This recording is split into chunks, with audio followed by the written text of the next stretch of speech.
आइए इसे आगे बढ़ाते हैं। गांव में रमेश की सफलता ने सभी को एकजुट कर दिया। लोग अब एक दूसरे की मदद करने लगे थे। पहले जहां लोग अपने अपने खेतों में अकेले काम करते थे, वहीं अब गांव के किसान मिलकर काम करने लगे। वे एक दूसरे के खेतों में मदद करते, सलाह साझा करते और साथ मिलकर काम करने से उनका काम भी आसान हो गया था। गांव के बड़े किसान श्यामलाल और गोविंद, जिन्होंने पहले रमेश का मजाक उड़ाया था, अब उसकी तारीफ करने लगे थे। अरे भैया श्यामलाल, रमेश ने तो कमाल कर दिखाया। जो हमसे हो नहीं पाया वो रमेश ने अकेले कर दिखाया। भाई रमेश का काम तो कहने लायक है, तारीफ लायक है। लेकिन इन लोगों को क्या पता चलेगा रमेश ने क्या किया, क्योंकि इन लोगों ने पहला पार्ट तो देखा ही नहीं है। अरे भाई नहीं देखा तो क्या हुआ, अब देख लेंगे। डिस्क्रिप्शन में जो लिंक है वही लिंक है उस वीडियो की, जाओ और देखो, तभी ये वाली पार्ट समझ में आएगा आप लोगों को। उन्होंने समझ लिया था कि मेहनत का फल तो सभी को मिलता है, बस जरूरत है तो उसे सही तरीके से अपनाने की। उन्होंने रमेश के साथ मिलकर एक समिति बनाने का फैसला किया, जिसमें गांव के सभी किसानों को शामिल किया गया। समिति का उद्देश्य था गांव के विकास के लिए नई योजनाएं बनाना और मिलकर काम करना। रमेश को समिति का अध्यक्ष चुना गया। यह उसके लिए एक बड़ा सम्मान था, लेकिन वह जानता था कि यह जिम्मेदारी भी है। रमेश ने गांव के लोगों से कहा, हम सभी को मिलकर काम करना होगा। गांव में एक नई ऊर्जा का संचार हुआ। बच्चे भी अपने माता पिता की मदद करने लगे। छोटे छोटे बच्चे खेतों में काम करने के लिए उत्सुक रहते। रमेश ने यह सुनिश्चित किया कि बच्चों को खेती के बारे में शिक्षा मिले ताकि वे आगे चलकर अच्छे किसान बन सकें। उन्होंने गांव में एक अनौपचारिक शिक्षा केंद्र शुरू किया, जहां बच्चे खेती की तकनीकें सीख सकें। हालांकि गांव में विकास हो रहा था, लेकिन समस्याएं भी थीं। अचानक एक साल गांव में फिर से सूखा पड़ा। लोगों को डर था कि कहीं पिछले साल की तरह फिर से फसल बर्बाद न हो जाए।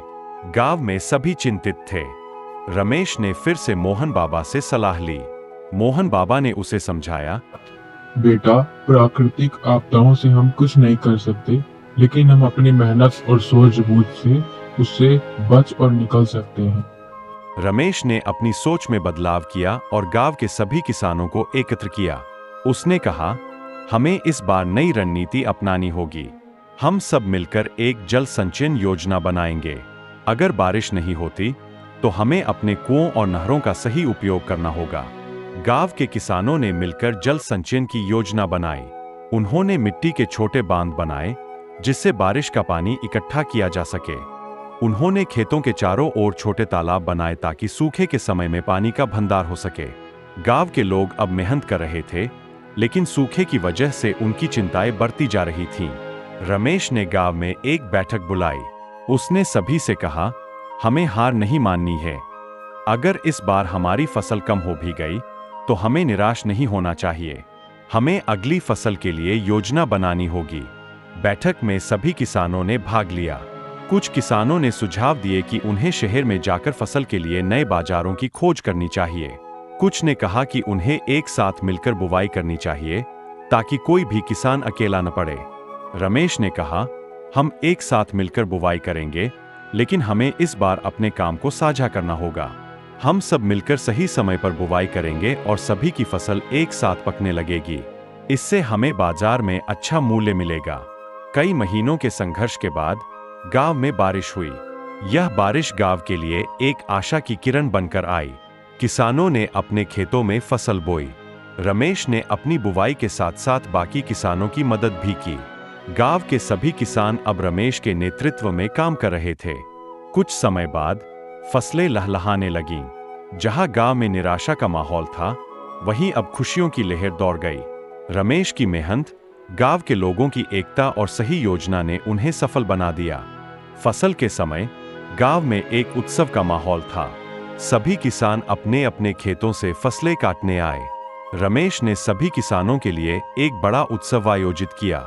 गांव में बहुत सारी तैयारियां की गईं। लोग एक साथ मिलकर फसल का जश्न मनाने के लिए तैयार हो गए। इस उत्सव में गांव के सभी लोग शामिल हुए। बच्चों ने नाच गाना किया, महिलाओं ने पारंपरिक व्यंजन बनाए और पुरुषों ने खेती के अनुभव साझा किए।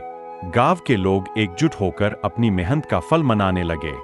रमेश की मेहनत और गांव के किसानों की एकता ने गांव के विकास को नया रूप दिया। धीरे धीरे गांव में नई सुविधाएं आईं। गांव में एक स्कूल खोला गया जहां बच्चे पढ़ाई कर सकें। स्वास्थ्य केंद्र भी खोला गया ताकि गांव के लोगों को स्वास्थ्य सेवाएं